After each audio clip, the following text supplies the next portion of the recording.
दोस्तों, आजकल अक्सर आप समाचार में पढ़ रहे होंगे कि लगातार आ रहा है, रील्स में आ रहा है, वीडियो न्यूज़पेपर्स में आ रहा है।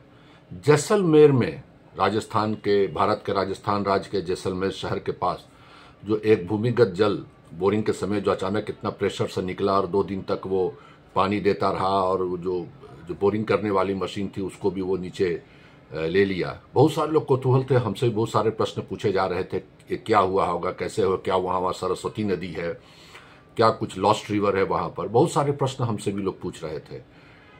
सवाल ये उठता है कि जो पानी वहाँ निकला, पॉसिबिलिटीज है कहीं नीचे वो आर्टिशियन वाटर था, चाहे कोई एक्वीफर था जो बहुत सालों से ट्रैप था पानी, वहाँ हमने बोरिंग कर दिया। काफ़ी डीप बोरिंग हुआ था, हमको पता है 800 फीट से ऊपर जा रहा था।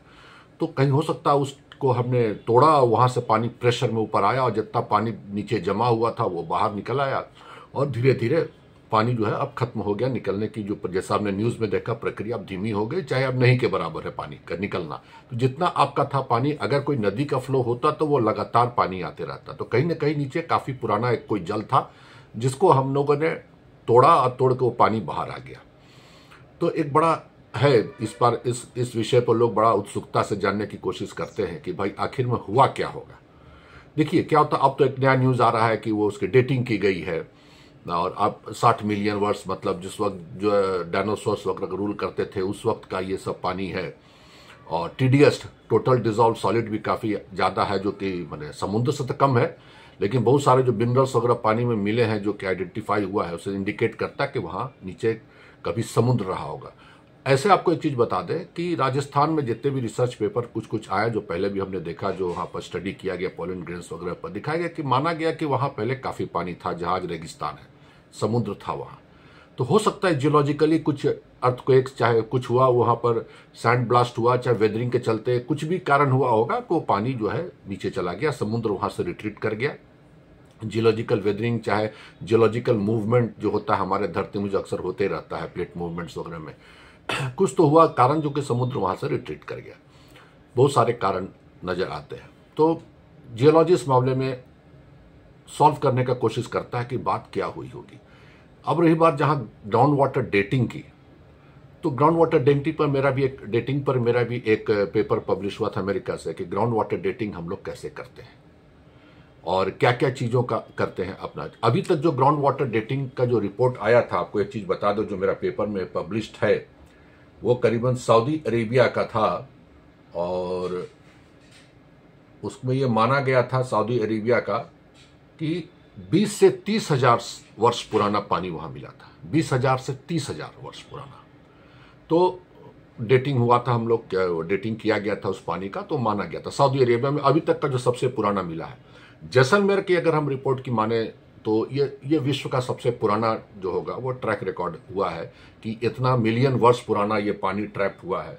और जहां तक सऊदी अरेबिया की बात थी, वो मैं देखना चाह रहा हूं कि कितना उसका रिपोर्ट आया है। और इसमें कई मेथड्स हैं जो हम लोग अप्लाई करते हैं ग्राउंड वाटर डेटिंग में। अगर हमको 1000 साल पुराने ग्राउंड वाटर डेटिंग करनी, जो 1000 साल तक, कार्बन 14 जो हम लोग करते हैं उसमें हम लोग इसका मेथड हम लोग अपनाते हैं। कार्बन 14 जो 1000 साल से पुराना जिसका करना है, क्लोरोफ्लोरोकार्बन, स्फेरॉन एंड टाइट्रियम टेक्निक्स भी हम लोग अपनाते हैं। तो ये हम लोग आता है जो कि 50 साल से कम का हो, जिनकी आयु, उसको हम लोग टाइट्रियम वगैरह का यूज करते हैं और क्लोरोफ्लोरोकार्बन्स का यूज करते हैं कि हम लोग उसकी डेटिंग करके निकालते हैं पानी का। तो थ्योरेटिकली हम लोग करते क्या है कि जैसे क्लोरोफ्लोरोकार्बन्स पानी में ट्रैप हुआ, नीचे चला गया जैसे एटमॉस्फेरिक से, और उसकी जब हम लोग जांच करेंगे तो उसकी जो 1000 साल से ऊपर का जो होगा उसका हम लोग जांच कर सकते हैं, जो पानी का जो है क्लोरोफ्लोरो। उसी तरह आपका है ट्राइट्रियम है, ये अनस्टेबल टाइट्रियम जो है अनस्टेबल आइसोटोप है हाइड्रोजन का, और इसका जो हाफ लाइफ होता है लगभग 12.4 ईयर्स का होता है। और ये अपर एटमॉस्फेयर के कॉस्मिक रेडिएशन से बारिश के द्वारा वो नीचे आता है और उसके बाद धीरे धीरे वो बारिश से अंडरग्राउंड चला जाता है और उसके बाद हम इसकी जांच करते हैं, कैलकुलेशन करते हैं। ये काफ़ी टेक्निकल है, इसमें मैं डिटेल में नहीं जाऊंगा कैसे हम लोग निकालते हैं। बहुत सारे मेथड्स हैं निकालने के। और C14 तो खैर है ही, हम लोग करते हैं। कार्बन 14 का है, carbon exist in the several natural occurring isotopes, ठीक है। तो ये आपको अलग है, 12C है, 13C है, 14C है, जिसमें हम लोग कार्बन 14 को यूज करते हैं। उसी तरीके का सबका अलग अलग मेथड है। तो यहां जो हम लोग को जो पानी मिला जैसलमेर में, इतना पुराना जो माना गया है, तो ये बहुत चीजों का जियोलॉजिकल जो है रहस्य खोलेगा आगे चल के, क्योंकि क्या था वहां पर, क्योंकि बहुत चीज अभी भी हम लोग नहीं जानते हैं कि वहां समुद्र था कि नहीं था। अब तो रिपोर्ट में आ रहा है कि जो टीडीएस जो 10,000 से ऊपर भी चला गया है, समुद्र में तो काफी होता है, तो वहां टीडीएस का इतना अधिक होना, इतने सारे मेटल्स और मिनरल्स का मिलना पानी में इंडिकेट करता कि वहां समुद्र था, खारा पानी था। तो इस तरीके से हम लोग ये जैसलमेर का जो रहस्य कहीं ना कहीं गलती से ही सही, लेकिन एक रहस्य तो खुला है, एक जियोलॉजिकल रिसर्च का मैंने एविडेंस खोला है कि वहां पहले कैसा रहा होगा मौसम, कैसा रहा होगा वहां का जलवायु, कैसी रही होगी वहां की टोपोग्राफी, और पानी वहां था कि नहीं था। भाई रेगिस्तान को तो हम लोग मानते हैं पूरा डेजर्ट है, पानी की किल्लत है, लेकिन इस तरीके का पानी इतना निकल जाना 800 फुट, क्योंकि हम लोग काफी डीप चले गए थे।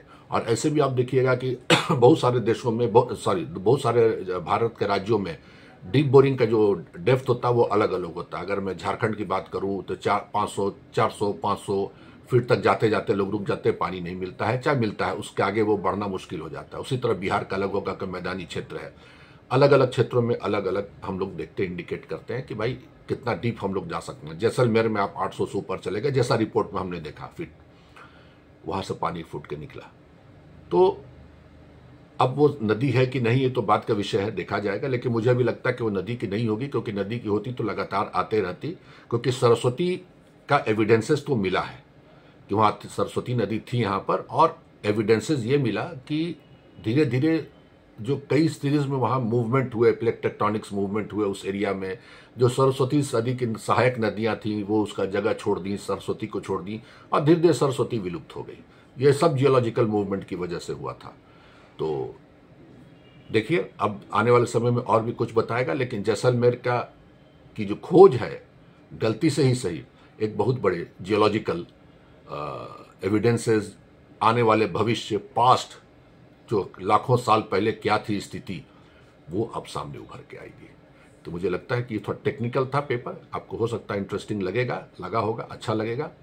इस तरह के मैं कुछ और भी लेके आऊंगा। तो ये अभी लेटेस्ट इशू था कि जिसमें हमसे बहुत सारे लोग प्रश्न पूछ रहे थे उसके बारे में मैंने आपको बताने की कोशिश की, और आपको अच्छा लगा होगा, मैं ये सोचता हूँ। और ये इस तरह के वीडियोस में और भी लेके आऊँगा, जैसे जैसे कुछ नई खोज होती है जैसलमेर चाहे और भी कहीं भारत के किसी क्षेत्र में चाहे विश्व में, तो आपको मैं जानकारी इसकी दूंगा।